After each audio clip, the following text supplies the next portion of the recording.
అసలు ఇంతకీ శంబాలా మిస్టరీ అంటే ఏమిటి? అసలు ఈ నగరం యొక్క ప్రాముఖ్యత ఏమిటి? అలాగే హిట్లర్ ఎందుకు ఈ సిటీ కోసం సపరేట్ గా ఒక టీం ని పెట్టి మరీ వెతికించాడు? ఇంకా ఈ వీడియోలో చాలా విషయాల గురించి అయితే చెప్పబోతున్నా. ఇంకా అస్సలు లేట్ చేయకుండా వీడియోని అయితే స్టార్ట్ చేసేద్దాం. Shambhala the mystery city. First of all Shambhala అంటే అర్థం పీస్ ల్యాండ్, అంటే శాంతి స్థలం అంటారు. ఒక్కసారి గూగుల్ మ్యాప్ ఓపెన్ చేసి శంబాలా అని సెర్చ్ చేయండి, మీకు ఎలాంటి ప్లేస్ కనపడదు. ఎందుకంటే ఎగ్జాక్ట్ గా ఇది ఎక్కడ ఉందో ఎవ్వరికీ తెలియదు. మన పురాణాలని బేస్ చేసుకుని వచ్చిందే ఈ శంబాలా సిటీ. చాలా మంది చెప్పిన దాని ప్రకారం ఇది మన హిమాలయాస్ లో ఉంటుంది అంటారు, కానీ దీనికి ఎలాంటి ప్రూఫ్స్ లేవు. అయితే ఈ సిటీ ఎందుకు ఇంత స్పెషల్ అని మీరు అడగొచ్చు. మన ప్రపంచాన్ని అంతం చేసే కల్కి ఇక్కడ నుంచే రాబోతున్నాడు. అర్థం కాలేదా? వీడియో పూర్తి వరకు చూడండి, మీకే అర్థమవుతుంది. ఈ సిటీ గురించి అయితే ఫిజికల్ గా ఎలాంటి ప్రూఫ్స్ లేవు, బట్ మన హిందూ పురాణాల్లో ఈ శంబాలా గురించి అయితే ఉంది. రామాయణం ఎంతమందికి తెలుసు? ఐ థింక్ మీలో చాలా మందికి అయితే తెలిసే ఉంటుంది. అందులో కూడా ఈ ప్లేస్ గురించి అయితే చెప్పారు. బాలకాండలో విశ్వామిత్రుడు రామలక్ష్మణుల్ని తీసుకుని అడవిలోకి అయితే వెళ్తారు. అలా దారిలో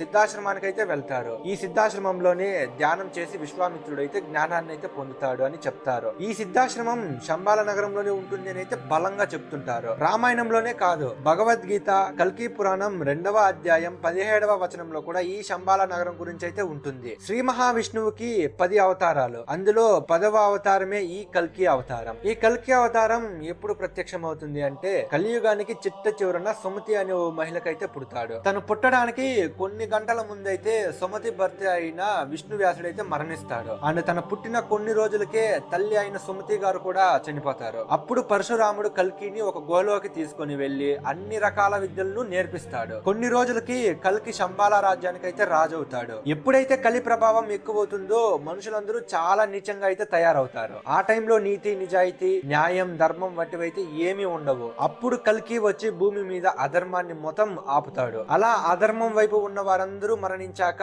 కలియుగం అయితే పూర్తవుతుంది. ఇది ఎంతవరకు నిజమో కలియుగం చివరికే మనకి తెలుస్తుంది. అంటే అంతవరకు మనం బ్రతికున్నాం లేండి. దీని మీద మీ అభిప్రాయం ఏమో కామెంట్ చేయండి, చూద్దాం. ఈ శంబాలా సిటీలో ఉండే ప్రజలు మనకి చాలా భిన్నంగా అయితే ఉంటారు. ఒక్కొక్కరు 10 అడుగుల పైనే ఉంటారు. వాళ్ళు మనలా 50-60 ఏళ్ళకే చనిపోరట. అక్కడ పుట్టిన వారందరూ 100 సంవత్సరాలకు పైనే బ్రతుకుతారు. అంతేకాదు అక్కడ ఉన్న వారందరూ ధర్మంగా అండ్ హ్యాపీగా అయితే జీవిస్తుంటారు. మన పురాణాల ప్రకారం శంబాలలో 4000 సంవత్సరాల నుంచి అక్కడే బ్రతుకుతున్న వారు కూడా ఉన్నారట. మనకు బాగా తెలిసిన హనుమంతుడు ఇంకా చాలా దేవుళ్ళు అక్కడే ఉన్నారట. దీని గురించి ఒక థియరీ కూడా ఉంది. అదేంటంటే మన పురాణాల్లో అండ్ ఆయుర్వేదాల్లో చాలా డిసీజెస్ కి అయితే ఎలాంటి ట్రీట్మెంట్ చేయాలో ముందే రాసింది కదా. ఒక డిసీజ్ రాకముందే దాని ట్రీట్మెంట్ గురించి ఎలా కనుక్కున్నారు? అలా చేయాలి అంటే ఒక ఛాన్స్ అయితే ఉంది. శంబాలా అనేది ఒక నార్మల్ సిటీ ఏమి కాదు, ఒక హైలీ అడ్వాన్స్డ్ సిటీ. అందులో ఉండే వాళ్ళు టైం ట్రావెల్ చేయగలరు. టెలిపోర్టేషన్ అంటే ఒక ప్లేస్ నుంచి ఇంకో ప్లేస్ కి ఈజీగా వెళ్ళిపోవచ్చు. వాళ్ళు తలుచుకుంటే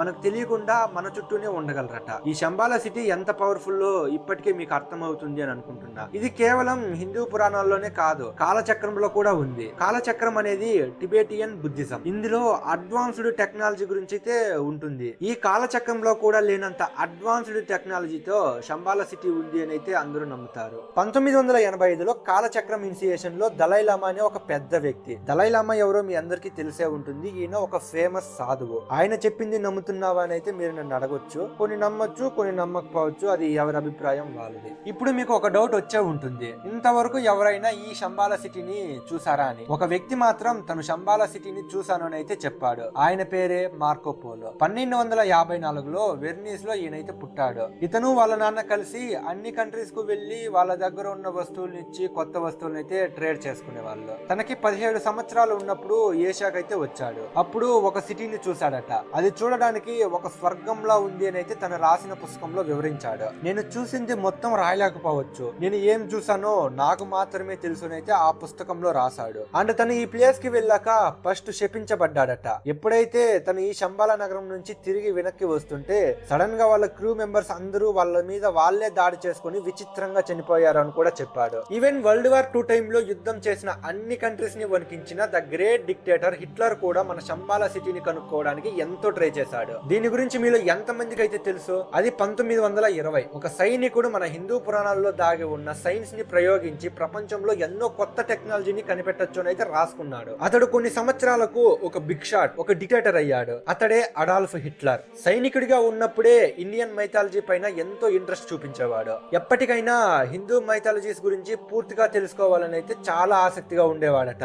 హిట్లర్ మెయిన్ మోటో ఏమిటో మన అందరికీ తెలుసు. ప్రపంచంలో జర్మనీ మాత్రమే అగ్రరాజ్యంగా ఉండాలి అని అయితే అనుకునేవాడు. దానికోసం తన దగ్గర ఉన్న సైంటిస్టులతో ఆర్మీ వాళ్ళు ఎక్కువ ఎనర్జీగా ఉండేలాగా ఒక మెడిసిన్ అయితే తయారు చేయమని ఫోర్స్ చేసేవాడట.